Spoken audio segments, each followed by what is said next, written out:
नमस्कार दर्शक बंधु मोर चैनल रेसिपी थ्री किनु को आपण मानक स्वागत। आज मु आपण मानक सपुरी जूस करी देखैबी। ए सपुरी जूस खरा दिन पई बहुत बढ़िया लगी थाए। एबे आसंतु आमे सपुरी जूस पई गोटे बड़ सपुरी नै जाइछे। ए सपुरी को भल भाबरे धोई आर चोपा काढी नबा। देखुने चारि खंड करी काटी देबा। मझिरे थिबा अंश को बाहर कर देबा, जोटा कि हमर जूस पई आदौ भल होई न थाए। एबे यही सपुरी खंड मान को छोट छोट पीस करी काटी नबा। निज इच्छा अनुसार काटिबा, आपन को जेमिति सुविधा आपन काटी पारंती।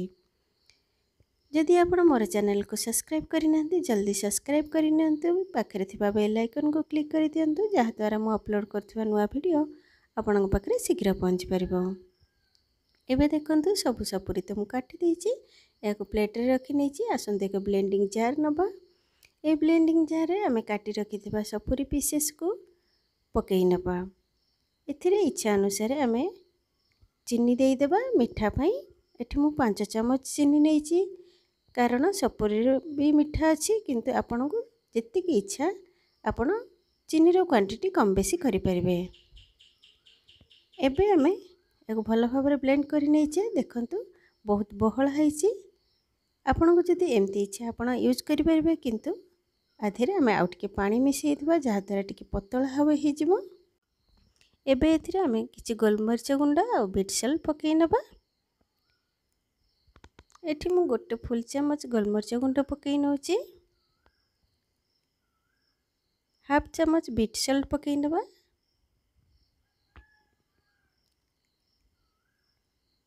तापरे आमे गोटे ग्लास पानी दे देबा। एठी मु गोटे बड़ कप रे गोटे कप पानी नहीं जाउची। आपन को जति की इच्छा हमर जूस रो क्वांटिटी पतला किबा मोटा रखिबा को आपन सेही अनुसार पानी देई परिबे। टिके पतला रहिले बहुत भलो हेई थाए। एबे पुणी आउथरे हमें ब्लेंडिंग करी नबा।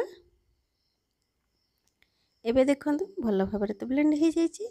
एबे ए जूस को हमें स्ट्रेनर द्वारा छाणी नबा, जहा द्वारा किछि परिमाण खदा रही जाइथिबो से भलो भाबरे बाहरी जिवो।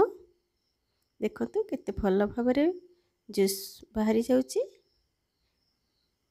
ए जूस को टिके घांटी बागो पड़ी थाए। एमती घांटी हमें खदा को बाहर करि नबा। देखंतु केते भलो भाबरे बाहरी जाइची। एबे हमर जूस प्रस्तुत हो जाइची। ए जूस को हमें ग्लास रे सर्व करिबा। मोर ए वीडियो देखला परे आपण घरे निश्चय ट्राई करंतु। केमिति लागिला मतामत कमेंट बॉक्स रे लिखि जणांतु।